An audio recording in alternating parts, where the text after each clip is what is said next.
मेरे प्यारे बच्चों, BCI के इस चैनल पर आप सभी का स्वागत है।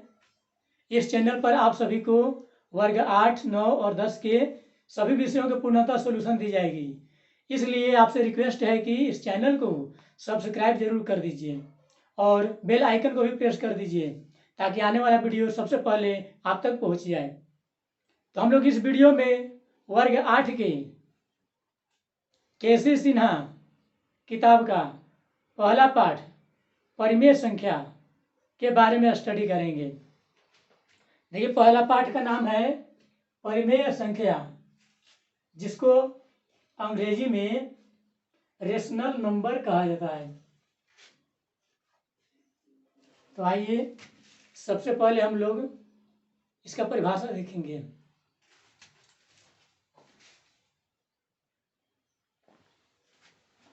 तो आइए देखते हैं पहले परिमेय संख्या का परिभाषा। परिमेय संख्याएं, इसका परिभाषा है यहाँ, वो ऐसी संख्याएं जिन्हें P/Q के रूप में लिखा जा सकता है, जहां P तथा Q पूर्णांक हो और Q 0 के बराबर नहीं हो, परिमेय संख्याएं कहलाती है। मतलब अंश और हर के रूप में जिस संख्या को हम दर्शा सकते हैं वो परिमेय संख्या है। एग्जाम्पल देखिए, 0 ये भी परिमेय संख्या है, क्योंकि इसके हर में यानी कि नीचे एक छिपा है। 5 ये भी परिमेय संख्या है, क्योंकि इसके नीचे हर में एक छिपा है। 1/2 ये देखिए, अंश हर यानी कि P का मान 1, Q का मान 2। P/Q के रूप में लिखना है। P मतलब ऊपर रहेगा अंश, Q मतलब नीचे रहेगा हर। तो 1/2 लिखा गया, अंश तथा हर के रूप में लिखा गया। -3/5 आदि। अब इसको और बढ़िया से समझते हैं। अब आपको लिख दिया गया 4/5। क्या यह परिमेय संख्या है?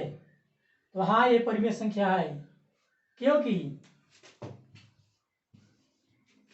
P का मान 4 है, Q का मान 5 है। यदि हम इसको P/Q बोलेंगे तो P का मान 4, Q का मान 5 है। 4 क्या है? पूर्णांक है। 5 क्या है? पूर्णांक। अब पूर्णांक किसे कहा जाता है?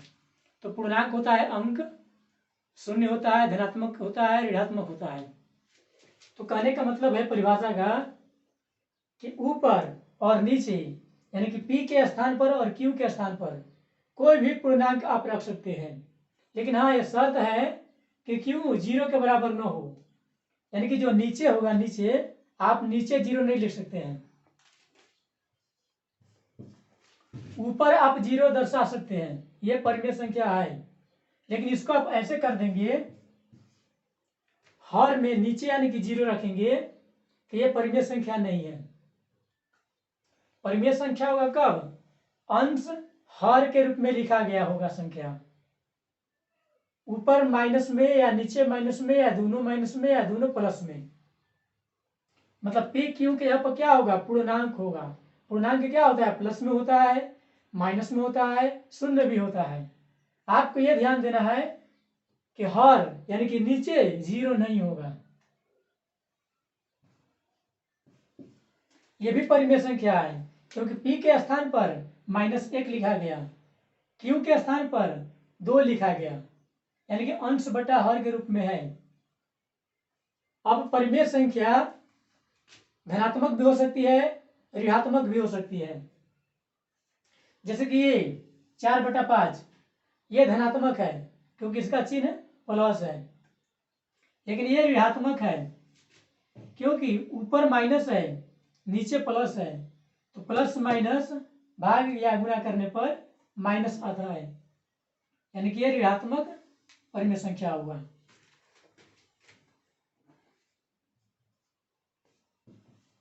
अब पूछा जाएगा कि ये धनात्मक है कि ऋणात्मक है परिमेय संख्या, अब देख रहे हैं कि ऊपर भी माइनस है, नीचे भी माइनस है, आपस में कट जाएंगे, या कि ये माइनस माइनस भाग कर दिए, भागा हो गया, तो क्या बचेगा मेरा प्लस, यानी कि ये भी धनात्मक है, धनात्मक परिमेय संख्या है, ये भी धनात्मक परिमेय संख्या है, ये भी धनात्मक संख्या है, लेकिन इसको भाग देंगे तो हमें 0 मिलेगा, ऐसे शून्य के लिए कोई चिन्ह नहीं माना गया है,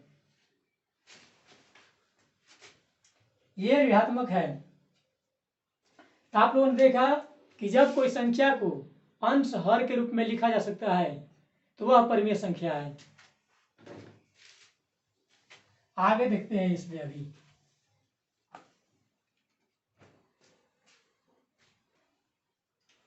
अब आगे देखते हैं, अगला है योज्य प्रतिलोम या ऋणात्मक। अब इसका परिभाषा देखिए कि आखिर योज्य प्रतिलोम क्या है। वैसी दो संख्याएं जिनका योगफल शून्य हो, परस्पर की एक दूसरे का, योज्य प्रतिलोम कहलाते हैं। किसी संख्या का चिन्ह बदलने पर अर्थात -1 से गुना करने पर योज्य प्रतिलोम प्राप्त होता है। मतलब मान लीजिए आपके पास दो संख्याएं हैं, दोनों का जोगफल करेंगे, यदि जोगफल शून्य आ जाता है तो ये दोनों आपस में योज्य प्रतिलोम कहलाएंगे। जैसे देखिए एग्जाम्पल, -x का योज्य प्रतिलोम +x होगा। यहां लिखा गया है किसी संख्या का चिन्ह बदलने पर, चिन्ह मतलब धनात्मक है तो ऋणात्मक, ऋणात्मक है तो धनात्मक कर देंगे, आपको योज्य प्रतिलोम मिल जाएगा। यहां पर देखा गया कि x क्या है, ऋणात्मक में है तो पॉजिटिव कर दिया गया। दूसरा एग्जांपल है -2 का योज्य प्रतिलोम क्या है, +2, ये भी ऋणात्मक है। जब ये ऋणात्मक है तो क्या होगा, धनात्मक होगा, इसका संख्या वही रहेगी, केवल चिन्ह बदलेगा। देखिए ये -2 है, अब इसमें जब जोड़ा जाएगा +2 को तो दोनों का जोगफल कितना आएगा, 0। परिभाषा क्या कहता है, ऐसी दो संख्याएं जिनका योगफल 0 हो, ऐसी दो संख्याएं जिनका योगफल 0 हो वे आपस में ऋणात्मक कहलाते हैं। ऋणात्मक कहिए या योज्य प्रतिलोम कहिए, दोनों एक ही का नाम है। अगला एग्जांपल देखिए, -1/3 का योज्य प्रतिलोम होगा 1/3 होगा, निगेटिव है इसलिए पॉजिटिव होगा। और लेकिन यदि ये पॉजिटिव होता तो इसका योज्य प्रतिलोम निगेटिव हो जाएगा। मतलब आपको जब संख्या पॉजिटिव है तो उसे निगेटिव कर दीजिए, यदि निगेटिव है तो उसे पॉजिटिव कर दीजिए, आपको ऋणात्मक प्राप्त हो जाएंगे। आगे देखिए, अगला है गुणात्मक विलोम या इसी का अन्य नाम है गुणात्मक प्रतिलोम, और भी एक नाम है व्युत्क्रम। व्युत्क्रम, गुणात्मक विलोम, गुणात्मक प्रतिलोम। व्युत्क्रम का मतलब होता है उल्टा, मतलब एक दूसरे का उल्टा संख्या। अब देखते हैं इसका परिभाषा, वैसी दो संख्याएं जिनका गुणनफल, वैसी दो संख्याएं जिनका गुणनफल एक प्राप्त हो परस्पर व्युत्क्रम कहलाते हैं। परिमेय संख्याओं के अंश और हर को आपस में बदलने पर व्युत्क्रम प्राप्त होता है। मतलब दो संख्याएं होगी, यदि उसे आप गुना करते हैं तो आपको 1 मिलेगा। पिछला योज्य प्रतिलोम था, उसमें क्या होता था कि दो संख्या थी, आप दोनों को मिलाते हैं तो 0 प्राप्त होता है। लेकिन ये व्युत्क्रम में दोनों को गुना किया जाता है और यदि गुना करने पे हमें अब 1 मिलेगा तो वे आपस में व्युत्क्रम कहलाएंगे। एग्जाम्पल देखिए, x का व्युत्क्रम, इसका हर कितना है, 1 छिपा है, तो हर को हमने अंश कर दिया, अंश को हर कर दिया। यहाँ बताया गया है कि परिमेय संख्याओं के अंश और हर को आपस में बदलने पर व्युत्क्रम प्राप्त होता है। मतलब जब व्युत्क्रम निकालना है तो अंश को हर कर देंगे और हर को अंश कर देंगे। मतलब ऊपर के संख्या को नीचे, नीचे की संख्या को ऊपर, बस इतना काम करना है। 3 का व्युत्क्रम, और एक चीज ध्यान देंगे, ऐसे भी समझ सकते थे, इसका पावर कितना है, 1 है, तो क्या है पावर, पावर पॉजिटिव है तो पावर निगेटिव कर दीजिए, ऐसे ही बना सकते थे। ये दोनों एक ही चीज है, पावर इसका +1 है, पॉजिटिव है, कुछ भी हो, मतलब पॉजिटिव है तो निगेटिव कर दीजिए और निगेटिव है तो पॉजिटिव कर दीजिए। मान लो ऐसे दे दिया गया, इसका पावर क्या है, निगेटिव है, तो पावर क्या कर देंगे, पॉजिटिव। ये एक दूसरे का व्युत्क्रम है। अगला एग्जाम्पल है 3 का व्युत्क्रम, तो होगा 1/3, यानी कि 3 की पावर -1।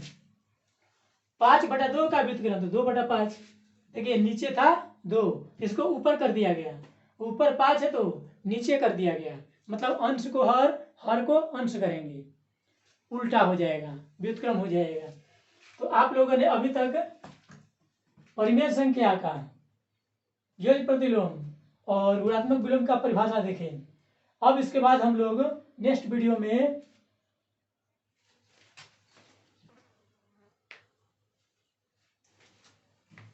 अब हम लोग आगे देखते हैं।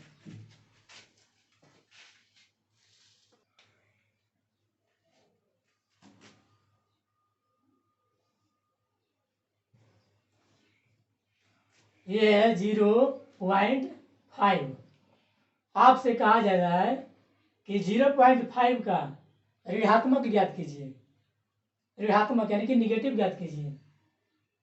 तो आप कैसे ज्ञात करेंगे, तो परिभाषा में पढ़े हैं कि 2 संख्याएं जिनका योगफल 0 हो, या डायरेक्टली ऐसे कर सकते हैं, ये क्या है, पॉजिटिव है तो हम निगेटिव कर देंगे। यदि आप इसका डायरेक्ट आंसर लाना चाहते हैं कि 0.5 का योज्य प्रतिलोम क्या होगा, तो आपका आंसर जाएगा -0.5। 0.5 पॉजिटिव है, इसलिए इसका योज्य प्रतिलोम यानी कि ऋणात्मक निगेटिव होगा। हम बताए हैं कि निगेटिव का पॉजिटिव, पॉजिटिव का निगेटिव, परंतु अब आपको बोला जाता है कि 0.5 का गुणात्मक प्रतिलोम ज्ञात करें, यानी कि व्युत्क्रम। तो आप इसको ऐसे लिख सकते हैं,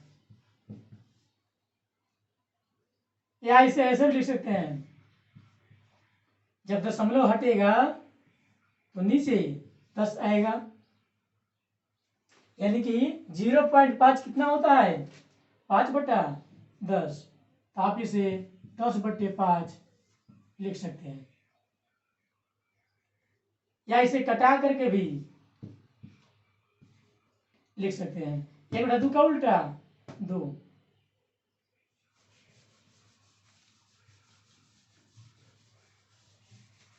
अब मान लीजिए आपसे बोला जाता है 2.2/3, कहेगा कि इसका योज्य प्रतिलोम, योज्य प्रतिलोम बताइए। तो देखिए तो क्या है, पॉजिटिव है, अतः इसको आप केवल निगेटिव कर देंगे, उसका योज्य प्रतिलोम हो गया। परंतु आपको इसका व्युत्क्रम कहा जाएगा निकालने के लिए, तो इसके लिए आपको पहले इसको तोड़ना होगा। जानते हैं कि जो हर होता है वो हर में ही रहता है, ये दोनों को गुना करते हैं, इसके बाद उसमें जोड़ देते हैं, तो 3 दूना का 6, 6 + 2 8, यानी कि 2 पूर्णांक 2/3 कितना है? 8/3 है। इसका उल्टा क्या हो जाएगा? 3/8। मतलब ऋणात्मक ज्ञात करने के लिए चिन्ह बदलते हैं, जबकि व्युत्क्रम ज्ञात करने के लिए अंश को हर को अंश करते हैं। अब आगे देखते हैं।